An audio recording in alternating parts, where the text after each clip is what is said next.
जय हिंद दोस्तों, फिर से स्वागत है आपका अपना चैनल नीडी जीएस में। दोस्तों ये वीडियो काफ़ी खास होने वाला है आप लोगों के लिए, तो इस वीडियो में आप लोग शुरू से अंत तक बने रहिएगा। चलिए चलते हैं प्रश्न की ओर। कलिंग युद्ध कब हुआ था? कलिंग युद्ध कब हुआ था? तो ये 261 बीसी में हुआ था। 261 बीसी में हुआ था। बीसी का मतलब बिफोर क्राइस्ट या ईसा पूर्व में।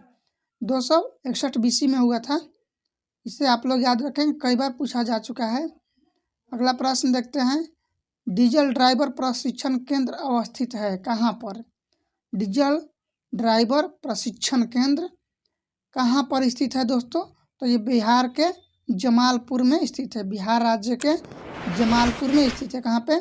जमालपुर में स्थित है डीजल ड्राइवर प्रशिक्षण केंद्र। इसे आप लोग याद रखेंगे। अगला प्रश्न देखते हैं। दोस्तों अभी तक आप लोग हमारे चैनल को सब्सक्राइब नहीं किए हैं तो चैनल को सब्सक्राइब कर लीजिएगा और वीडियो को लाइक करके शेयर भी कर दीजिएगा।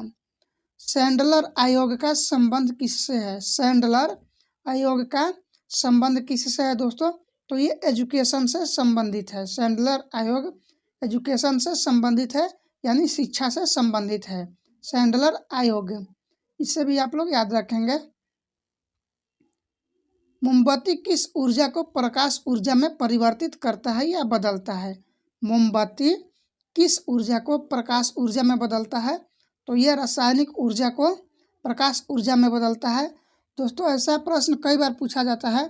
और एक प्रश्न यह भी पूछा जाता है कि मोमबत्ती का जलना कौन सा अभिक्रिया है? तो यह रासायनिक अभिक्रिया है। मोमबत्ती का जलना कौन सा अभिक्रिया है? तो यह रासायनिक अभिक्रिया है। इससे भी आप लोग याद रखेंगे। इससे दो प्रश्न हो गए। मोमबत्ती किस ऊर्जा को प्रकाश ऊर्जा में बदलता है? तो यह रासायनिक ऊर्जा को प्रकाश ऊर्जा में बदलता है। और मोमबत्ती का जलना कैसा अभिक्रिया है? तो यह रासायनिक अभिक्रिया है। ये दो प्रश्न हो गए, इसे भी आप लोग याद रखेंगे। कौन सी मिट्टी सबसे ज़्यादा जल सोखती है? कौन सी मिट्टी सबसे ज़्यादा जल सोखती है? तो ये दोमट मिट्टी सबसे ज़्यादा जल सोखती है। कौन सी मिट्टी? दोमट मिट्टी जो है ये सबसे ज़्यादा जल को अवशोषण करती है या सोखती है। अगला प्रश्न देखते हैं। कृषि किस क्षेत्र में आता है? कृषि किस क्षेत्र में आता है? तो कृषि जो है प्राथमिक क्षेत्र में आता है। प्राथमिक क्षेत्र में कृषि आता है दोस्तों, इसे आप लोग याद रखेंगे। अगला प्रश्न देखते हैं। तुगलक वंश का संस्थापक कौन था? तो फिर से मैं आप लोगों से एक बार कह रहा हूँ, प्लीज़ आप लोग हमारे चैनल को सब्सक्राइब करके वीडियो को लाइक और शेयर भी कर दीजिए अभी के अभी। तुगलक वंश का संस्थापक कौन था? तो गयासुद्दीन तुगलक था। कौन? गयासुद्दीन तुगलक तुगलक वंश का संस्थापक था। अगला प्रश्न देखते हैं। पीतल किसका मिश्रण है? पीतल दोस्तों एक उपधातु है। पीतल एक मिश्रण है, उपधातु नहीं तो बोलता मिश्रण है। और ये किसका मिश्रण है?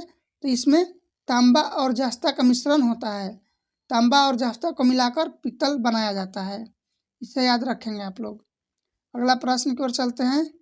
वोल्टेज को नियंत्रित करने के लिए किसका उपयोग किया जाता है? वोल्टेज को नियंत्रित करने के लिए किसका उपयोग किया जाता है दोस्तों?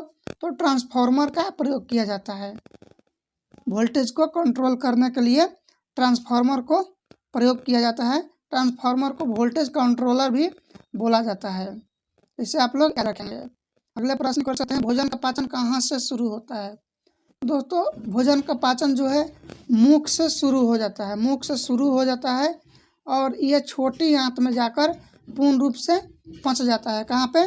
छोटी आंत में पूर्ण रूप से इसका पाचन होता है और मुख से पाचन शुरू होता है इसका, यानी भोजन का। यह कई बार पूछा जा चुका है कि भोजन का अंतिम पाचन कहाँ पे होता है? तो ये जाकर छोटी आंत में पूरी तरह से पच जाता है। मल्ला नहीं होगा, मालप्रभा परियोजना किस राज्य में है? तो मालप्रभा परियोजना दोस्तों या मल्लाप्रभा परियोजना ये कर्नाटक राज्य में है। कर्नाटक राज्य में है मल्लाप्रभा परियोजना। इसे आप लोग याद रखेंगे। अगला प्रश्न देखते हैं।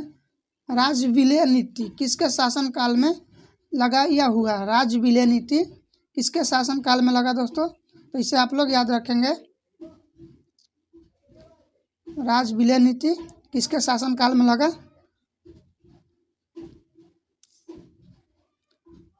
राज विलय नीति लॉर्ड डलहौजी के शासनकाल में लगा था। राज विलय नीति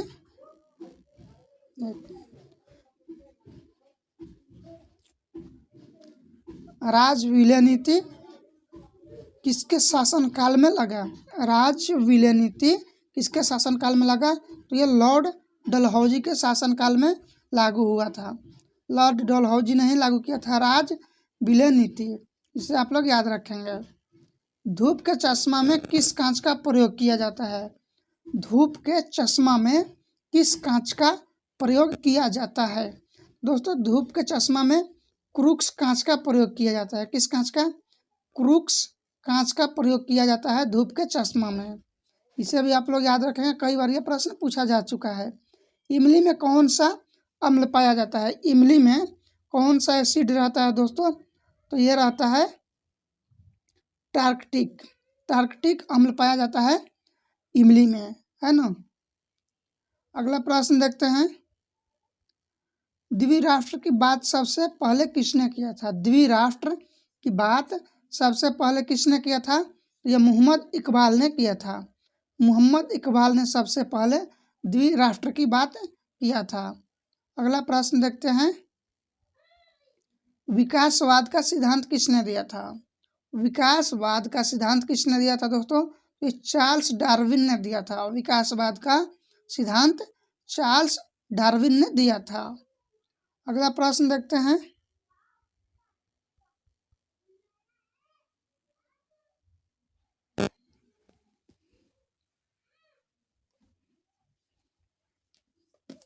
ये कोई नंबर हुआ 50।